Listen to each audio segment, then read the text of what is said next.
Assalamualaikum warahmatullahi wabarakatuh. Salam sejahtera untuk kita semua. Perkenalkan, saya Maila Kil dan partner saya Renia Tarif. Video kali ini kami berdua akan membahas pemaparan materi mata kuliah Ulumul Hadis. Pada kesempatan berharga ini, kami dari kelompok 12 Program Studi Manajemen Quran Syariah Fakultas Ekonomi dan Bisnis Islam, kami membahas sebuah tema yang sangat mendasar sekaligus penuh dengan keteladanan, yaitu biografi singkat sahabat-sahabat Nabi yang mendapatkan gelar Muksirun fil Hadis. Melalui pemaparan skrip narasi ini, kita diharapkan mampu memahami esensi, kedudukan, serta meneladani dedikasi luar biasa yang mereka tunjukkan dalam menjaga kemurnian dan otentitas sunnah serta ajaran Islam. Mari kita mulai pembahasannya. Sebelum melangkah lebih jauh, terlebih dahulu mari kita bahas bersama apa yang dimaksud dengan Muksirun fil Hadis. Secara etimologi atau bahasa, kata muksirun merupakan bentuk isim fa'il yang berakar dari kata aksara yang berarti orang-orang yang memperbanyak atau membawa banyak. Sedangkan di dalam ranah istilah ilmu konseptual, ulumul hadis, Muksirun fil Hadis merujuk kepada para sahabat Nabi yang meriwayatkan hadis dalam jumlah yang sangat berlimpah. Para ulama ahli hadis meletakkan sebuah batasan kuantitatif yang jelas di mana seorang sahabat Nabi baru dapat dikelompokkan ke dalam jajaran elit ini. Apabila jumlah hadis yang berhasil mereka hafal dan ditransmisikan mencapai lebih dari 1000 hadis. Kedudukan para muksirun ini sangatlah penting bagi kita, karena mereka berperan sebagai jembatan utama peradaban Islam dalam komunitas Islam. Melimpahnya hafalan mereka tentu tidak terjadi begitu saja, melainkan dipengaruhi oleh 3 faktor utama, yaitu pertama, mulazamah atau tingginya intensitas interaksi langsung serta kebersamaan mereka mendampingi Rasulullah sehari-hari. Kedua, yaitu anugerah usia yang panjang dari Allah Subhanahu wa Ta'ala setelah wafatnya Rasulullah, sehingga mereka memiliki bentang waktu yang sangat luas untuk mengajarkan hadis kepada generasi tabi'in. Dan ketiga, faktor geografis, di mana mereka memilih untuk menetap di pusat peradaban dan ilmu Islam saat itu seperti kota suci Madinah dan Mekah.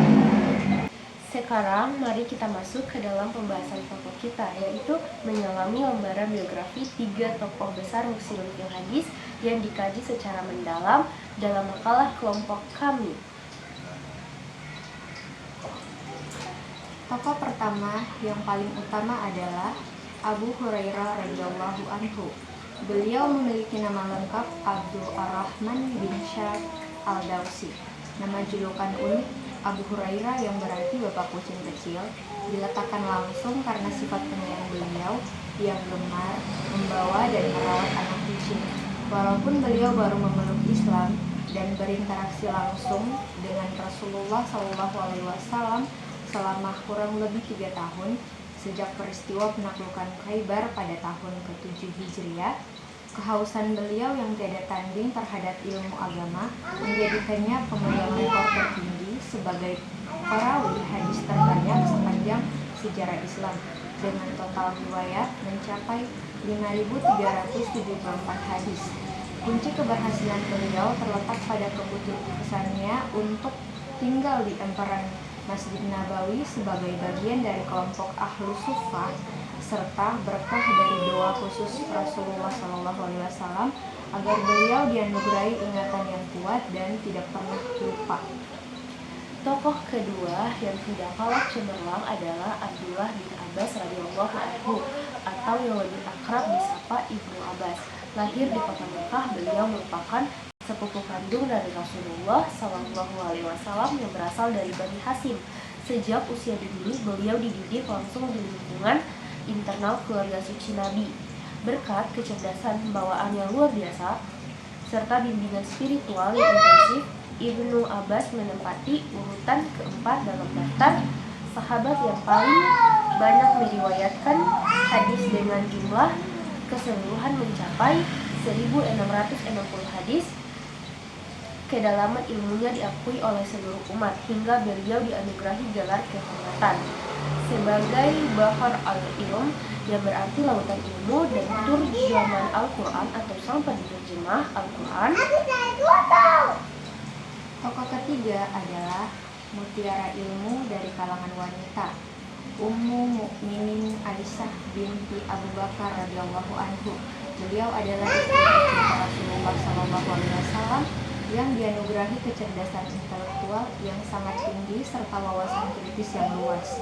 Kedekatan domestik dan hubungan emosional yang intim sebagai seorang istri memberikan Sayyidah Aisyah akses eksklusif untuk merekam aspek hubungan privat, ibadah rahasia, dan keseharian Rasulullah SAW di dalam rumah tangga yang tidak bisa diakses oleh sahabat-sahabat laki-laki lainnya.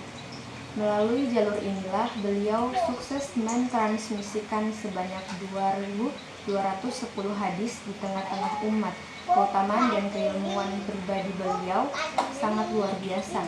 Bahkan kesucian nama beliau dari fitnah kaum munafik dibersihkan langsung oleh Allah Subhanahu wa taala melalui penurunan wahyu Al-Qur'an yang sangat relevan dengan kandungan makna surat An-Nur ayat 26. Al-habisatu lil-habisina wal-habisuna lil-habisati wat-tayyibatu lit-tayyibana wat-tayyibuna lit-tayyibati ulaika mubarra'una mimma yaquluna la'alahum maghfiratu wa rizqun karimun, yang menegaskan bahwa wanita-wanita yang baik adalah untuk laki-laki yang baik pula, dan bagi mereka ampunan serta rizki yang mulia di sisi Allah Subhanahu wa taala. Teman-teman sekalian, setelah kita mendengarkan sejarah emas tersebut, sebuah pertanyaan penting muncul bagi kita. Sebagai mahasiswa, apa korelasi nyata dari mempelajari kegigihan para sahabat Muksirun fil Hadis ini dengan kehidupan modern kita di abad ke-21?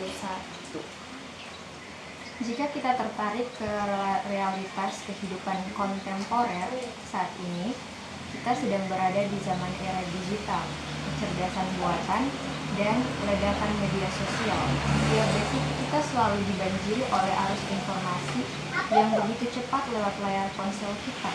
Namun, tantangan besar kita saat ini adalah maraknya fenomena disinformasi, penyebaran berita palsu, fitnah, dan hoaks yang sangat mudah diproduksi tanpa kejelasan sumber autentik. Disinilah letak aplikasi konkret dari prinsip yang diwariskan oleh para sahabat Nabi.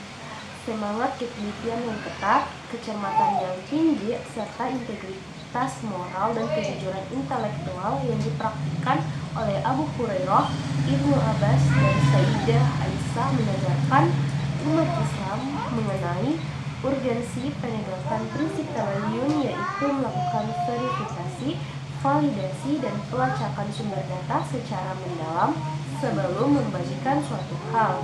Di dunia modern, meniru ketelitian para muksirun berarti kita menolak menjadi agen penyebar hoaks dan berkomitmen kuat untuk menjaga akurasi serta kebenaran informasi di ruang publik digital. Kesimpulan dari materi tersebut, para sahabat yang mendapatkan gelar Muksirun fil Hadis bukanlah sekedar pencatat sejarah biasa. Mereka adalah pilar-pilar emas peradaban Islam yang berhasil mengabadikan setiap perkataan, perbuatan, dan ketetapan spiritual dari baginda Nabi Muhammad SAW hingga dapat kita rasakan manfaatnya secara utuh pada hari ini. Pesan moral fundamental bagi kita selaku mahasiswa dan penuntut ilmu, marilah kita jadikan dedikasi tiada henti dari para sahabat mulia tersebut sebagai motivasi untuk terus belajar dengan jujur, disiplin, mendalam, serta bertanggung jawab terhadap ilmu pengetahuan yang kita miliki. Demikianlah pemaparan materi dari kami mengenai biografi singkat sahabat-sahabat Nabi yang mendapat gelar Muksirun fil Hadis.